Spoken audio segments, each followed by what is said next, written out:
Good morning aspirants, welcome to Exampur. हम हैं कलम से क्रांति, मैं पूर्णिमा गौर। एक बार फिर से आप सभी का स्वागत करती हूँ आप लोगों की अपने विज्ञान के पंचामृत में, जहां पे हम 5 क्वेश्चंस करते हैं साइंस के। तो चलिए विदाउट वेस्टिंग एनी टाइम चलते हैं अपने पहले क्वेश्चन की तरफ। पहला क्वेश्चन आप लोगों से कहता है कि पक्षियों के को उड़ने से रोकने की प्रक्रिया क्या कहलाती है। मतलब जैसे देखिए, जितने भी पक्षी होते हैं उनको क्या करना है, अगर आपको रोकना है उड़े ना, जैसे मुर्गी आदि है, तो आप क्या करेंगे, उनके पंखों को कुतर देंगे, है ना। वैसे भी एक कहावत कि ज्यादा मत उड़ो नहीं तो तुम्हारे पंख कुतर दिए जाएंगे। तो बेसिकली यहाँ पे देखिएगा कि अगर आप पंख कुतर देते हैं, इस तरीके से पंखों को कट कर देते हैं ताकि ये उड़ ना पाए, उसको हम ब्रेलिंग कहते हैं। क्या कहते हैं? ब्रेलिंग कहते हैं, ब्रेलिंग। ठीक है। अच्छा, अब आप कहेंगे मैम ये डिबीकिंग क्या है, डबिंग क्या है और पेगिंग क्या है, जरा इसको भी देख लेते हैं। अगर आप अपने पक्षी की चोंच को काट दें, भाई चोंच ऐसी होनी चाहिए थी, आपने क्या करा, इसको कट कर दिया, तो इसको हम क्या कह देते हैं? डिबीकिंग। आपने उसकी बीक को, उसकी आपकी चोंच को काट दिया, आपने उसकी चोंच को काट दिया। दूसरा है डबिंग। डबिंग में क्या होता है, जैसे ये देखो, ये मुर्गे की कलंगी है, ठीक है। यहाँ पे इसका ये जो कॉलर होता है, यहाँ पे इसके जो कान होते हैं, इनको अगर कुतर दिया जाए, इनको अगर हटा दिया जाए, रिमूव कर दिया जाए, आप इसको डबिंग कहते हो। क्या कहते हो? डबिंग कहते हो। ये हो गया आपका डिबीकिंग, डिबीकिंग। और ये हो जाता है क्या कि अगर आपका कोई भी जो पक्षी है वो कोई चीज चुग रहा है, ठीक है, चुन चुन के खा रहा है, तो उसको हम क्या कहते हैं? पैकिंग कहते हैं। क्या? पैकिंग। कि भाई ये कोई चीज उठा उठा के खा रहा है, और इसको हम कहते हैं डी, क्या कहते हैं इसको हम कह देते हैं ब्रेलिंग। ठीक है। चलिए जी, नेक्स्ट क्वेश्चन आप लोगों के सामने आ जाता है। कहता है in the Millikan oil drop experiment the oil drop is subjected to such forces whose nature does not fall under category of. यानी कि जब आर्य मिलिकन ने अपना खुद का तेल बूंद प्रयोग किया था, तो ये तेल छिड़कने वाले प्रयोग में तेल की बूंद पे कौन सी प्रकृति के नियम या कौन सी शक्तियां इस पे कार्यरत नहीं थी?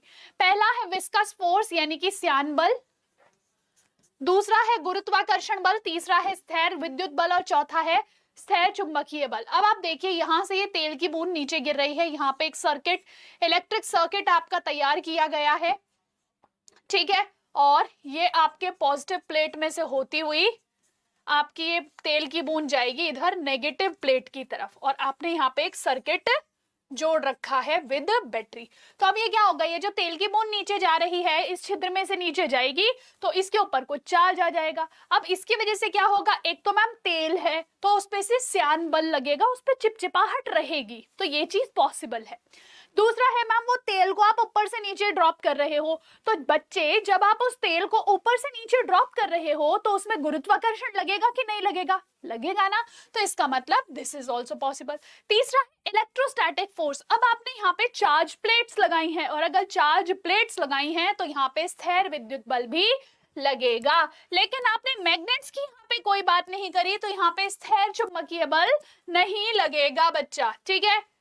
चलिए नेक्स्ट देखिए, अब आपका अगला क्वेश्चन। अच्छा हाँ, यहाँ पे एक इंफॉर्मेशन देनी थी मुझे आपको, और क्या कि अगर आप इसी तरीके के और क्वेश्चंस करना चाहते हैं तो आज सुबह, ये देखिए एटॉमिक थ्योरी का एक क्वेश्चन था, आज सुबह 11 बजे SSC exams by Exampur YouTube channel पे आपकी क्लास है, जहां पे मैं एटम के क्वेश्चंस करा रही हूं, ठीक है। तो एटम के अगर आप क्वेश्चंस करना चाहते हैं, आप मेरे साथ वहां पे जुड़ सकते हैं, ठीक है। चलिए जी, अगला सवाल आपसे कहता है self pollination will lead to, यानी कि अगर हम बात करते हैं सेल्फ पॉलिनेशन की, जैसे यहां पे ये एक प्लांट है जिसका ये ओवीर मतलब फीमेल रिप्रोडक्टिव पार्ट है और ये मेल रिप्रोडक्टिव पार्ट है, तो आप हमको ये बताइए कि जब ये इसी प्लांट का जो पॉलन ग्रेन है, पराग कण है, वह इसी प्लांट की वर्तिकाग्र के ऊपर आके चिपकेगा, यानी कि इसी के स्टिग्मा के ऊपर आके चिपकेगा, तो यही जो परागकण होगा ये जाके आपके प्लांट के ओव्यूल्स को क्या कर देगा? पॉलिनेट कर देगा। और इसकी वजह से यहाँ पे क्या होगा? इनब्रीडिंग, की भैया इनका सेल्फ पॉलिनेशन हो रहा है, स्वयं परागण हो रहा है, कुछ नई वैरायटीज उत्पन्न नहीं होंगी, वही सेम प्लांट्स आपके बनेंगे।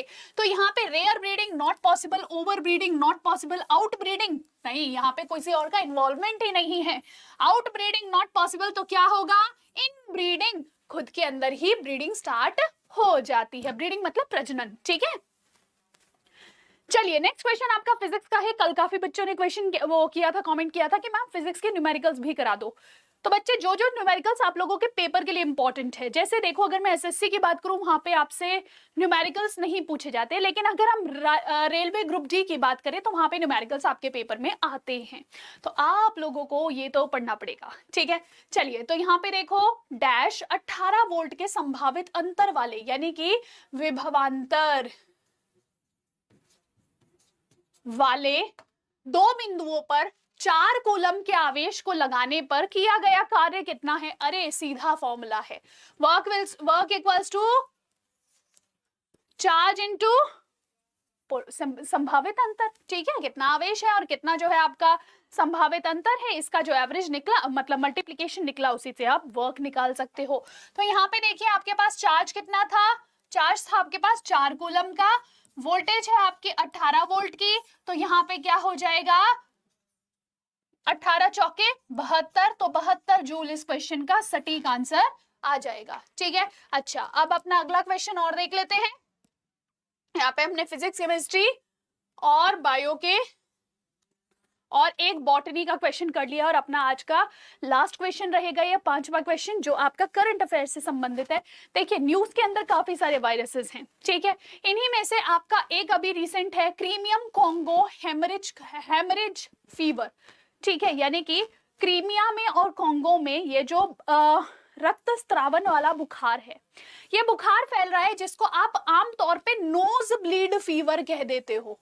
क्या कह देते हो, नोज ब्लीड फीवर, यानी कि नक्सीर वाला बुखार, जिससे आपके नाक से रक्त बहता है, ठीक है। तो ये जो बुखार है ये आमतौर पे कौन फैलाता है, तो देखिए बेसिकली क्या होता है, अगर हम बात करें तो जो भी ये टिक्स होते हैं, जो भी ऐसे कीट होते हैं, ये कीट क्या करेंगे, ये कीट मवेशियों को काटते हैं या फिर इंसानों को काटते हैं, ठीक है। मवेशियों के माध्यम से भी आपको ये रोग हो सकता है, और ये कीड़े अगर आपको डायरेक्टली काट दे तब भी आपको ये रोग हो सकता है, ठीक है। तो ऐसे जो कीट होते हैं या पिस्सू जो होते हैं, इनके कारण क्या होता है, आपको ये रोग होता है नोज ब्लीड फीवर जिसको हम कहते हैं। और बेसिकली क्या होगा, आपके ये जो इलाके होते हैं साइनस वाले इलाके, उसको ये भरना शुरू कर देते हैं, मतलब वहां पे ज्यादा म्यूकस जमा होगा और आपको ज्यादा समस्या होगी सांस लेने में भी।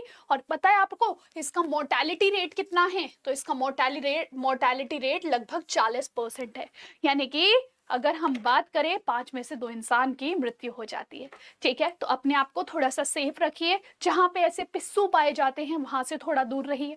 अगर आप मवेशियों को पालते हैं तो मवेशियों की सफाई प्रॉपरली रखिए और अपने कपड़ों को प्रॉपर क्लीन करके और झाड़ के पहनिए, ठीक है। ऐसा नहीं कि टंगे हुए कपड़े हैं उनको उठा लिया, या फिर आपने अलमारी में फोल्ड करके रख रखे हैं कपड़े और अचानक से उनको बस उठा लिया और पहन लिया, नहीं, उनको प्रॉपरली झाड़ लीजिए, ताकि इन केस बाई चांस कोई एक आधा टिक वहां पहुंच गया है तो वो उससे झड़ जाए, ठीक है। तो चलिए फिर आज के सेशन को हम लोग यहीं विराम देंगे, मिलेंगे आप लोगों से किसी और नेक्स्ट सेशन में, ठीक है। और आप लोग मेरी क्लास से जुड़ जाइएगा अभी सुबह 11 बजे एसएससी एग्जाम्स बाय एग्जाम्पल पर, और मिलेंगे आप लोगों से नेक्स्ट सेशन में। This is Purnima Gaur signing off, take care, bye bye.